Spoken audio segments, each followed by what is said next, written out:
ایک دن اللہ رب العزت سے ارشاد فرمایا جنت میں میرا ہمسایہ کون ہوگا؟ تو اللہ رب العزت نے فرمایا کہ فلاں کسائی۔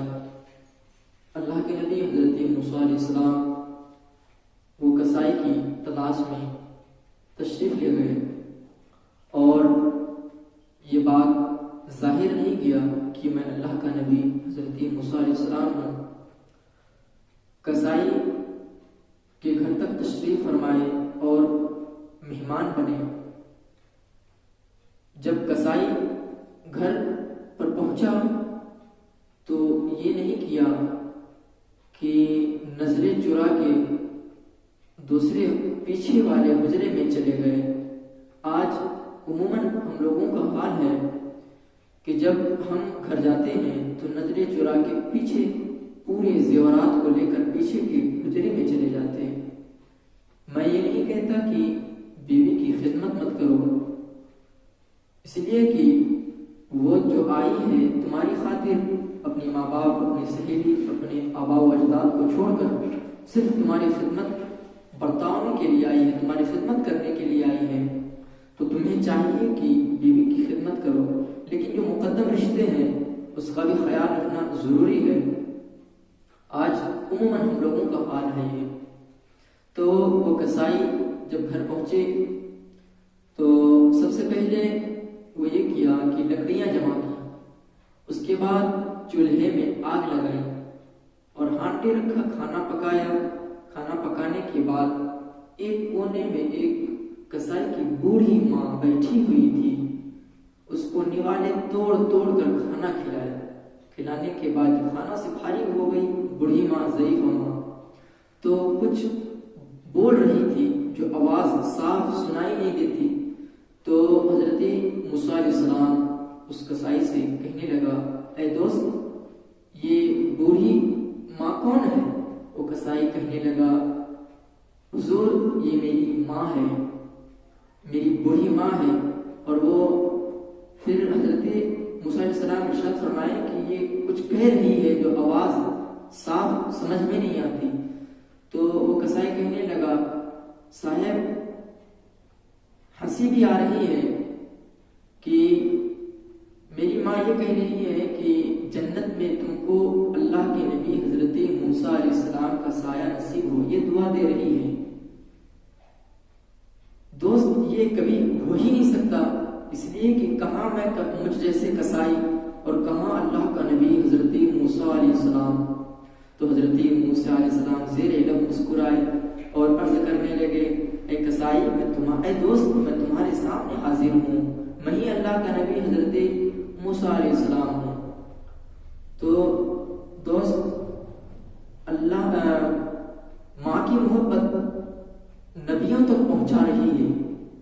اللہ رب العزت قرآن میں فرماتا ہے وبالوالدین احسان، یعنی اپنے ماں باپ کے ساتھ حسن سلوک سے پیش آؤ، ان کی خدمت کرو۔ جب وہ ان دونوں میں سے کوئی ایک یا دونوں اخیر عمر کو پہنچ جائے، بڑھاپے کی عمر میں پہنچ جائے، تو تم اس کی خدمت کرو، اس کے حکموں کو فراموش مت کرو، اس کے حکموں کو مانو۔ میرے آقا محمد مصطفیٰ صلی اللہ تعالی علیہ وسلم ارشاد فرمائے کہ اگر اے شخص تمہیں اگر جنت کی تلاش ہے، اے لوگوں اگر تمہیں جنت کی تلاش ہے تو تم اپنے ماں باپ کے قدموں کے نیچے جنت تلاش کرو۔ حضرات آج ہر شخص نظریں چراتا ہے ماں باپ سے، ماں باپ کی خدمت نہیں کرتا۔ وہ یہ سوچ کر ماں باپ کی خدمت نہیں کرتا کہ ماں کچھ نہیں ہے۔ بھائی قدر نعمت جوال نعمت کے بعد پتہ چلتا ہے کہ یہ نعمت کیا ہے۔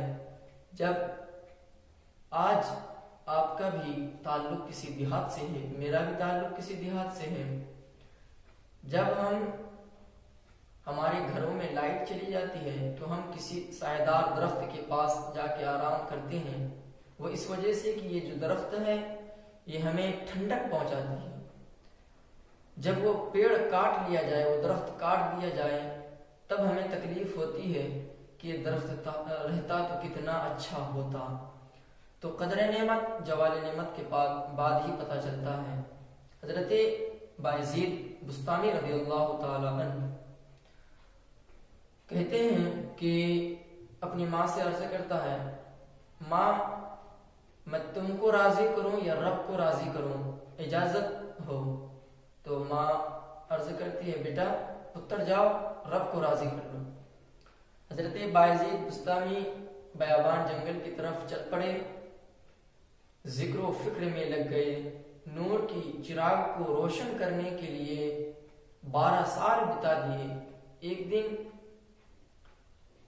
حق کی تلاش میں 12 سال بتا دیے۔ ایک دن بستان کی طرف چلے تو سوچنے لگے چلتے چلتے ماں کو سلام کر دوں، تو جب دروازے پر دستک دینا چاہا تو اس حال سے ہاتھ پیچھے کھینچ لیا کہ ماں کو کبھی تو سکھ نہیں دیا، اب دکھ دے کے گناہ کیوں اٹھاؤں۔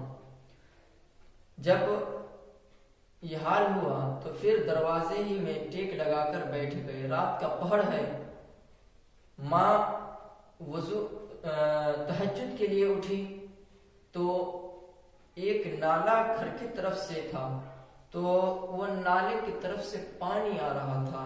تو حضرت بایزید بستامی کہتے ہیں کہ میں نے سوچا کہ میری ماں ضرور تہجد کی نماز کے لیے اٹھی ہوگی اور یہ وضو کا پانی ہے۔